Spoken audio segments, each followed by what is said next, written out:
Hello guys, magpalamig muna tayo. Bumili ako ng isang sundae dito sa McDo. Worth $11.50. Pero gamit ko naman yung octopus ng amo ko. Haha. Meron pa naman 176 pa. Madami-dami pa, matagal pa ang mga 2 weeks pa bago ulit lagyan. Pero kasya naman na yan. Tapos, mag-aantay tayo ng alaga ko dito sa McDo. Ganyan lagi ang gawain natin kapag may activity siya. Isang oras din kasi. Kaya, ayan, palamig muna tayo. Sobrang init na ngayon dito sa Hong Kong. Guys, summer na, nag-i-start ng summer. Ang pinakainit na is 32 degrees Celsius. Tapos 25. Pag gabi, medyo okay kapag mahangin. Pero pag ganitong umaga, na nasa labas ka talaga mainit na. Parang nasa Pilipinas ka na. Pero mas mainit daw dito sa Hong Kong. Mga June, July, ganyan. Sobrang init. Yung naranasan ko nung last year. Grabe talaga. Mag-update muna tayo nung ating bahay sa inyo dahil napatapos na natin yung kisame. Papakita ko sa inyo dyan yung video. Kakain muna ako nito. Nagdagdag nga tayo ng mga materyales. Bumili si Papa Alden. Baka naka2,000 din siya kasi bumili siya nitong metal paring dahil kulang. Tapos yung mga rivet, tapos yung bala ng barena. Kasi lagi napuputol or napupudpud ba. Kaya bumibili sila ng bago. Ewan ko, sabi ni Papa Alden na putol daw.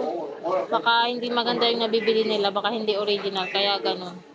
Ganun ba talaga ang guys, ang bala ng barena? Talaga bang mabilis siyang maputol pagka ginagamit sa ganito? Kasi sa isang araw, nung nakaraan, alam niyo kung nakailan sila, naka-anim yata na nagamit. Kasi bumili siya ng umaga ng 6. Tapos kinabukasan bumili na naman siya kasi ewan ko ba, ang hirap naman, ang gastos pala ng barena, ano? Tapos ayun, naglalagay nga sila dyan ng angle bar yung sa may gilid, paglalagyan, pagpapatungan ng mga metal paring. Tapos ayan yung master bedroom na ginagawa kasi tapos na yung kusina natin guys. Nakita nyo ba? Yung aming kusina. Tapos yung ating kainan. So naglalagay na sila ngayon ng Hardiflex. Bali, 16 piraso nga na Hardiflex kasya na hanggang dito sa master bedroom pati yung CR niya.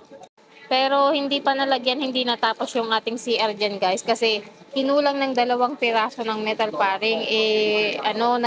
Tawag dito, wala ng budget. So, tinigil muna yung sa CR. Sayang nga, CR na lang yung wala. Hindi pa nalagyan ng Hardiplex.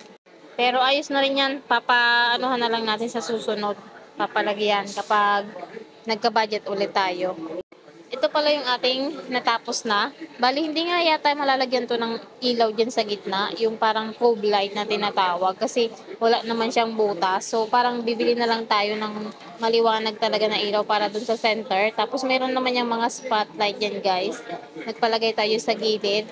4 na sulok. Tapos, ito yung ating sakainan. Tapos, ayun yung ating kusina. Ipapa-skim coat pa ngayon tapos pipinturahan para magpantay. Skim coat muna para malagyan yung mga butas-butas ng anong tawag dyan? Yun nga, skim coat. Para pag pininturahan mo, magandang tingnan, pantay-pantay yung kisame. Ang aliwalas na nga tingnan, Tapos pag napinturahan pa yan, magpapa-skim coat pala tayo. Nakabili na si Papa Alden ng skim coat, 4 na sako. Ewan ko kung hanggang saan aabot yun. Yung sala muna sabi ko para maliwanag, saka na yung mga kwarto. Inabot din yan guys ng 1 linggo 3 araw yung paggagawa ng kisame natin. Kaya din tayo, 5,000 mahigit sa labor. Buti nga 600 lang yung singil sa amin per day. Ang mura talaga ng singil ng bayad sa mga karpentero. No? Pero sa Manila yata ng 700 naman kahit papaano yung bayad. Grabe no, sobrang hirap ng ginagawa nila. Mainit, mabigat. Pero ganun lang yung presyo ng sahod, no? Minsan maaawa ka din naman talaga kasi tayo dito bilang isang DH, 'di ba? Yung trabaho natin sa bahay, pero ang sahod natin per day dito sa ibang bansa, 1,000 mahigit ang isang araw natin.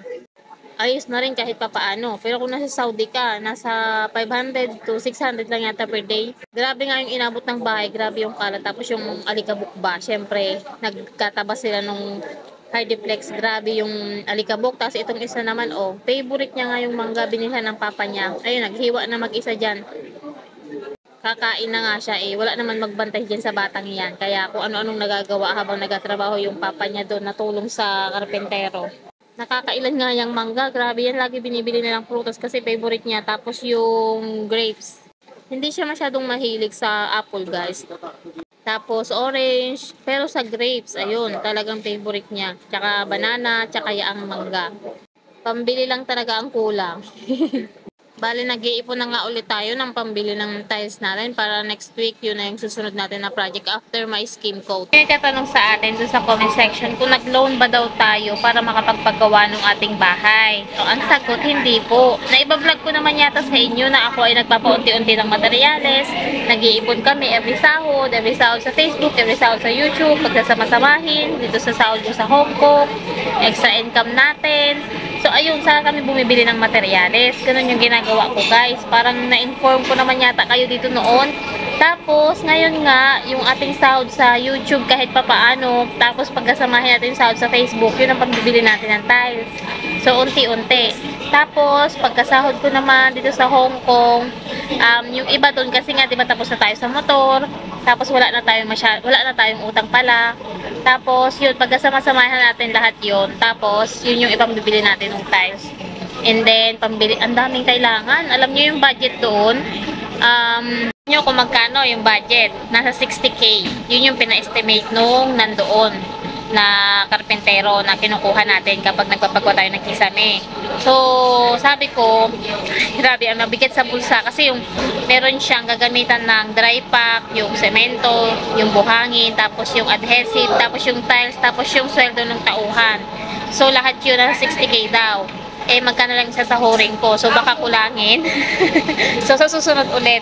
Nitong mga katapusan ng mga May, first week ng May siguro, para sakto, sasahod tayo dito sa Hong Kong. And then, yung mga sahod natin lahat sa Facebook, sa YouTube, tapos yung extra income ko din dito sa Hong Kong, pagkasama-samahin natin para mabuo yan. So, bago ako umuwi, sana may tiles na tayo, may kisame na tayo, okay na yung kwarto namin. Diba? Ang saya-saya. And don't worry kasi meron naman tayong savings, guys. Ako yung nagsisavings in my insurance din kami pareho ni Papa Alden, bali dalawa. Tapos ako dalawa, tapos siya isa. Tapos meron kaming savings doon. And sobrang thankful ako kasi tapos na yung motor talaga namin. Tapos ano pa bang mga binabayaran namin? Kasi alam nyo, yung bills pa lang namin inaabot talaga ng 8K. Pero ngayon, mababawasan siya ng 4,000. So, bali ang bills na lang namin magiging 4K na lang. Tapos, ang ilaw at kuryente namin, 1,500. So, magiging 5,500 na lang yung bayaran namin per month. So, mas madadagdagan ko pa yung savings namin. Diba? And then, less na rin natin dyan yung allowance nila na 14,000 per month, ang allowance ng mga bata. And then, plus 5,500, so 19. So, almost, alam nyo yun, di ba nakakatuwa? Kaya mas malaki na yung budget natin for savings and pagpagawa ng bahay. Hinahati-hati natin yan lahat. Kaya para lahat yan anong tawag dito? Para lahat merong mapatapos tayo, di ba? Yan yung gusto nyo, di ba? Update sa bahay. So, ayan, inuunti-unti na natin, kaya more videos pa. And thank you sa lahat ng mga nanonood na gusto-support sa atin dito sa YouTube, sa Facebook. Thank you so much, guys, sa inyo talaga. Grabe. Kasi kahit pa paano, alam nyo, minsan na lang ako mag-update dito sa YouTube, pero ayan, meron pa rin tayong sinasahod kahit pa paano na nakakatulong. Grabe. Nakakatuwa. So, ayun, guys, sana patuloy kayong sumuporta kahit pa paano. Minsan nga 1,000 na lang yung views natin, 500 views. Pero okay lang yan. Meron pa rin pumapasok sa atin ng sweldo dahil yung mga dati kong videos, kumikita pa rin siya, guys. Kaya thank you so much. Ayan. Thanks, God. Matatapos yung bahay natin bago tayo umuwi. Ayan yung gusto nyo, di ba? yan din yung gusto ko. Opo. Saan po kayo galing?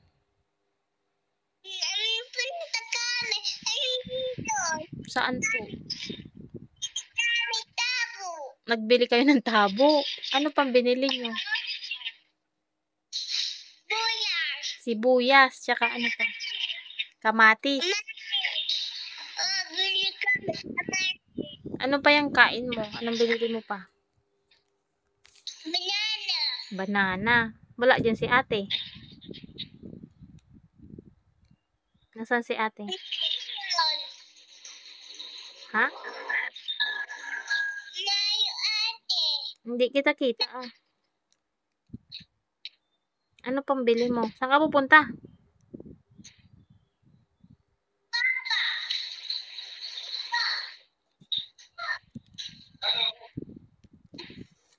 Sino nag-ipit sa'yo? Ang ganda ng ipit mo, ah. Ako ipit. Ikaw nag-ipit niyan? Si ate. Lagay mo lang yung cellphone dyan. Huwag mo nang dahawakan. Para makita-kita. Sana? Gusto na daw natin sa nanay natin. Binila niya kasi yung laro. Sa iya, gaya, parang laptop siya. Ayan o. May ganito. Parang tinapa. Oo, tapos may mga ganito.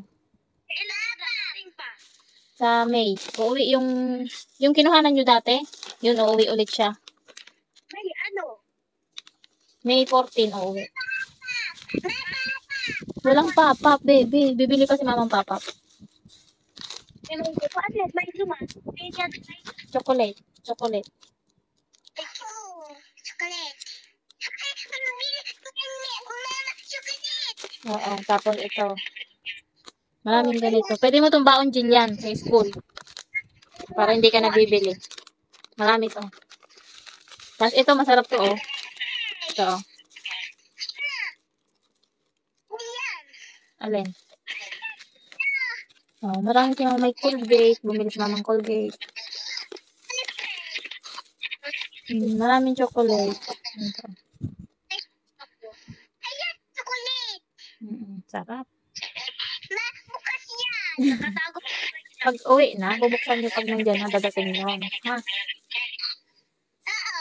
Pagpadala ni mama, bubuksan. Oo. Dapat. O paano para pag umiiyak, wala kang dadagdag chocolate? Ha? Alam mo na? Pag umiiyak, wala Wala kang na. dadagdag chocolate. Wala na, pinadala ko na. Bibili na lang ulit kaunti. Bibili na lang ulit pagkaan. Pagpa-uwi na. Ito, ha? Chocolate pa. Private. Private. Oo. Laptop. Laptop. Wala. Yung laptop. Laptop lang. Yung laptop. Wala dyan. Wala. Ba't yung laptop? Wala nga. Ano naman dito yung laptop? Wala saan? Laptop.